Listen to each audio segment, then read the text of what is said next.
Olá, colecionadores e seguidores do canal Coisa de Colecionador. Continuamos a nossa série de vídeos falando sobre a fase do Stormwatch, escrita pelo Warren Ellis, que a Panini publicou em 4 volumes. Esse aqui é o volume 3, tá?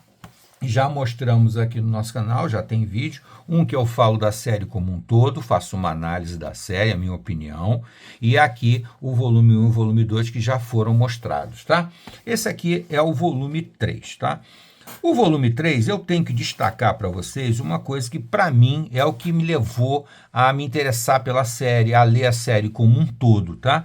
Primeiro, para fazer uma análise do trabalho do Warren Ellis, que é um escritor que sem dúvida nenhuma tem competência, tem títulos dele que são realmente muito interessantes, mas eu não considero o Stormwatch um bom exemplo do trabalho do Warren Ellis. É um trabalho, no mínimo, duvidoso, E aqui no volume 3, ganha um grande impulso na série, no finalzinho da série do Stormwatch, que na verdade que o Warren Ellis foi acabar com eles, né? Ele quis dar um fim no Stormwatch e deu um fim literalmente, ele matou todo mundo, né? E aqui a arte começa com o Tom Hannay, que desenhou os 2 primeiros volumes da série, quase que totalmente, e entra aqui um dos meus artistas favoritos, que é o Bryan Hitch. O Bryan Hitch, para mim, é um grande artista, e aqui ele começa a desenhar bem no início da carreira do Bryan Hitch também, tá, gente? Isso é importante. Então, basicamente, foi a arte do Bryan Hitch que me trouxe para a série Stormwatch, tá? O grupo em si nunca apresentou nada de extraordinário, de diferente. Era um bando de personagens bem sem graça, bem inexpressivo, uma legião dos super-heróis dos anos 90, digamos assim. Não tinha nada de extraordinário. Então aqui começamos nós. A série foi publicada em 2015.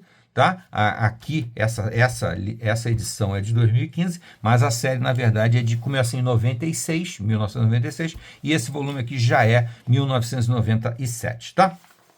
Então, começa aqui já com muitas transformações no grupo, mas ainda liderados pelo carecão aqui, pelo Henry Bendix, que é um professor Xavier do mal, ou um professor Xavier que não sabe bem por onde andar para atingir os seus objetivos, tá? Como eu já falei falando de outros volumes, é um quadrinho que na época não foi classificado como desaconselhável para menores de 16 anos, mas eu acho que essa classificação seria necessária, porque a violência é muito grande e há insinuações sexuais, até cenas um pouco mais picantes e tal, e um verdadeiro banho de sangue aqui, tá? Os personagens, não tem nenhum deles aqui que você ache admirável, ou que tenha uma ética que você ache que vale a pena seguir, ou que sirva de exemplo para alguém. Não tem. Na verdade, todos os personagens são meio detestáveis. O Warren Ellis trata os personagens aqui com muito cinismo mesmo. Aqui o Tom Hannay tenta emular basicamente o estilo, vou até voltar um pouquinho aqui, emulando o estilo dos quadrinhos lá dos anos 30, né? Aqui uma imagem que ele cita claramente o Spirit, né? Aqui o Super-Homem e tal. Então, porque ele está fazendo uma referência a uma personagem que é a Jane Sparks, que vive há mais de 100 anos, então conviveu com essa fase aí dos quadrinhos mais antigos, né? Aqui ele começa a dar um certo destaque também ao Jackson King, que é o batalhão. Continua aqui aquela fase deles enfrentando aquelas entidades que estavam adormecidas na Terra e que pretendem revolucionar a humanidade para tornar a humanidade muito mais... libertar a humanidade dos grilhões, das dificuldades que a raça humana sofre e tal. Então, há uma promessa muito gigante dessas entidades, né? Desse grupo, para libertar a raça humana. Só que aí entra em choque a moral e a ética, né, dos personagens aqui, que questionam essas soluções milagrosas aqui e tal. Aqui, inclusive, ele acaba aniquilando uma personagem que ele mesmo tinha acabado de trazer para o universo do Stormwatch, que é a Rose Tattoo. E aí ele vai trazendo, tentando construir um novo Stormwatch que seja mais agradável a ele, né? E talvez um pouco mais eficiente, já que realmente o Stormwatch, como publicação de quadrinhos, não fazia sucesso, não vendia bem. Era um título que, um pouco antes dele vir para o título, simplesmente estava para ser cancelado. E aqui ele ganha um fôlego novo por causa do Warren Ellis, tá? E agora vai ganhar um fôlego novo por causa do Bryan Hitch, que vai assumir o título a partir desse, mais ou menos desse número aqui. A partir daqui nós começamos a ter a arte do Bryan Hitch, que ainda não era o Bryan Hitch que ficou famoso com os Supremos, mas que já era muito superior aos artistas da época e principalmente superior ao Tom Haney, que ele entrou substituindo, tá? O que a gente percebe aqui, que nessa fase do Bryan Hitch aqui, ele não conseguia produzir material suficiente para ter uma edição mensal sempre disponível. Então, ele não conseguia fazer todas as páginas. Então, intercalam páginas feitas pelo Bryan Hitch por páginas feitas por outros artistas, tá? E você percebe claramente isso, não tem dificuldade nenhuma de você perceber aqui onde é que o Bryan Hitch está com a mão e onde é que ele não está com a mão. Mas é bem legal você perceber isso, né?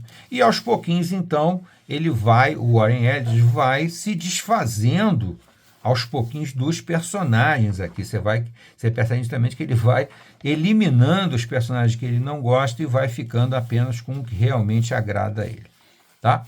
Então, é uma série, é uma fase muito, muito irregular da história do Stormwatch, tá? O Warren Ellis não conseguiu imprimir o seu estilo aqui na história. Chega um momento mesmo, já a partir daqui do volume 3, em que a história começa a ficar até um pouco incompreensível, parece faltar pedaço, parece muito incoerente a história mesmo, tá? Então, é o que eu digo sempre, essa história aqui, que não emplacou na época, continua não emplacando hoje em dia, tá? E os personagens, conforme eu também já falei em outro vídeo, eles chegam a ser detestáveis. A única coisa interessante é isso aqui, por exemplo, uma página como essa aqui, em que você vê já a arte do Bryan Hitch, assim como o DNA do Bryan Hitch, que é realmente um excelente artista, né? E como eu também já falei, os temas, a maneira de encarar as coisas é de um deboche com os valores, com a ética, com a melhor ética, com os melhores valores, né? Tá vendo aqui ele questionando os uniformes que queriam propor para ele e tal, debochando bastante essa questão do universo de super-heróis. É um questionamento que já tinha surgido no final dos anos 80 e que se intensificou aqui nos anos 90. Ele sempre tentando criar personagens novos que fossem mais interessantes do que os personagens originais do Stormwatch. Tá? Aqui vem o final, as capas, uma ediçãozinha básica, simples, que, na minha opinião, não é boa, não vale a pena, mas é interessante como um documento histórico de uma época, como um documento histórico da obra do Warren Ellis e do Bryan Hitch, o início do Bryan Hitch. Tá bom, gente? Se você quiser saber um pouco mais dos outros volumes, procure o nosso canal. Se quiser saber o panorama que eu fiz sobre essa fase do Stormwatch, também já tem um vídeo no nosso canal. Tá bom? Não deixe de se inscrever no canal. E se você gostou, deixe seu gostei ou não gostei. Faz parte da brincadeira. Até a próxima.